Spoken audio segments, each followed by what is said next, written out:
तबाकी। हाँ, शिकार करते वक्त क्या तुम्हारे सामने कोई ऐसी चट्टान आई जो किसी भेड़िए के मुंह जैसी दिखती हो?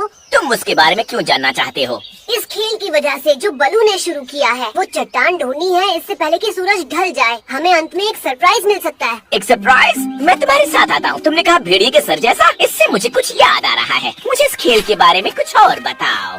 हम एक टीम बनकर खेल रहे हैं। इसमें लाली है, बोनिया है। देखो, वो रही तुम्हारी चट्टान। हाँ। मैं भले ही बहुत बड़ बोली हूँ, लेकिन मेरी आंखें तेज है और मैं तेज उड़ती हूँ और ये राउंड मैं जीत गई। इससे भी बढ़कर तुमने टीम को जीतने में मदद की। और अब आखिरी चुनौती। मैंने यहाँ से कुछ दूरी पर एक बहुत तेज खुशबू वाला फूल छुपाया है। वो फूल कुछ ऐसे ही है। जैसे ही उसे कोई ढूंढ लेगा, ये खेल खत्म हो जाएगा। तो सबसे तेज नाक वाले को जीतने दो। हे, वो हमारी टीम में नहीं है। हमने कहा था इसमें कोई भी हिस्सा ले सकता है। तबाकी, तुम खेल सकते हो। चलो लाली, हम ये राउंड जीत सकते हैं। उम्मीद है उसके ढूंढने से पहले लाली उसे ढूंढ लेगी। मुझे मिल गया, मैं जीत गया। वूहू! मेरी नाक यहाँ सबसे तेज है। वो हमारी टीम में नहीं था, ये सही नहीं है। लेकिन लाली, जीते तो सब हैं। तुम्हारी टीम ने सभी चुनौतियों को पार कर लिया, सबकी मदद से। और सब में अलग अलग हुनर हैं। अकेले तुम कुछ भी नहीं कर पाते। मुझे इनाम की परवाह नहीं। मुझे ये मुकाबला जीतना था, ना कि उस लोमड़ी को। ये ठीक नहीं है। मैं बाला के पास घर जा रही हूँ। उसने ठीक किया जो वो नहीं आया। मिस्टर मोगली को कुछ भी नहीं आता। ऐसा नहीं है, मुझे बस बेईमान पसंद नहीं, समझी?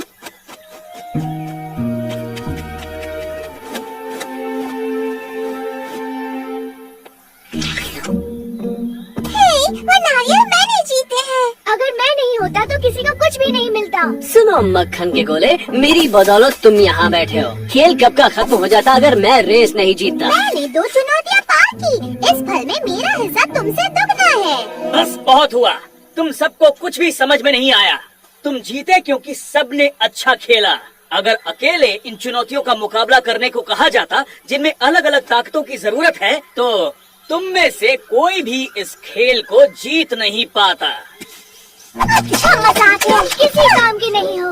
उस आम को छोड़ दो, तुम मेरा। मुझे भूख नहीं है।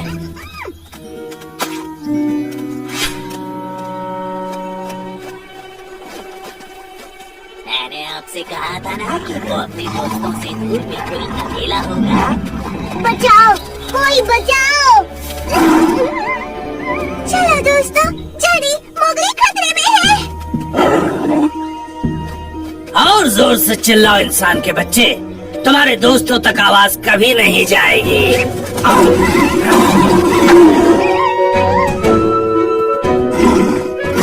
उस सूखे पेड़ को उखाड़ो और उस बड़े पत्थर पर टिका दो, वहाँ जहाँ पोनिया खड़ी है। जल्दी चलो, मुझे पकड़ के दिखाओ ना मुराद।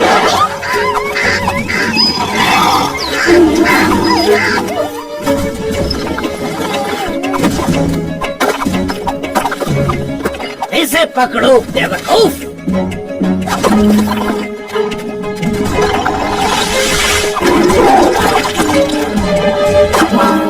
इकी, शेर खान के पीछे खड़ी हो जाओ।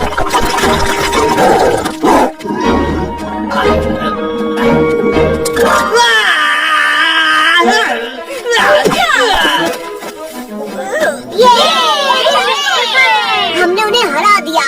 शुक्रिया शुक्रिया। मैंने आज तक तुमसे तेज पत्थर जमा करने वाला नहीं देखा। और तुम पेड़ उखाड़ने में उस्ताद हो। अच्छा हुआ जो तुम वहाँ थी डार्सी, वरना शेर खान तो कब का हमें चीर फाड़ चुका होता। तुम सबने उसके सिर पे जो बारिश की, उसे हारना ही था। हम वाकई एक अच्छी टीम है, तुम्हें नहीं लगता? हाँ, जंगल की सबसे अच्छी टीम। इस राउंड को तुमने जीता है मोगली, जो सबसे जरूरी था। तुम्हें पता था कि कैसे सोचना है और एक टीम की तरह कैसे सबको साथ लाकर उनसे काम करवाना है। और मैं तो वहाँ था भी नहीं। लेकिन फिर भी तुम टीम का हिस्सा हो प्यारे पुसी कैट, तुम ये जानते हो। अब धीरे से निकालो। मेरे अपने पैरों पर वापस खड़े होने तक खैर मना लो बद्दियों। ये नाच क्यों नहीं रहा? अब किसका इंतजार है बलू? शांत रहो, उसे ध्यान लगाने दो। आज से 70 साल पहले मेरे पिता ने पिछला सन डांस किया था। तब मैं बहुत छोटा था, अच्छे से याद नहीं आ रहा। अरे नहीं, ये क्या बात हुई? ये क्या? अगर हाथी ने सन डांस नहीं किया तो हो सकता है सूरज दोबारा ना निकले। नहीं, ऐसा नहीं हो सकता। तो अब हम क्या करेंगे? वो और वो यहाँ आते ही होंगे। उनकी उम्र 100 साल से भी ज्यादा है। उन्होंने पिछला सन डांस देखा ही होगा। वो हाथी की मदद करेंगे। पर वो दोनों हैं कहाँ? अगर वो कछुए नहीं आए तो? उन्हें अब तक आ जाना चाहिए था। अगर नहीं आए तो जंगल में फिर कभी सवेरा नहीं होगा और अंधेरे में मैं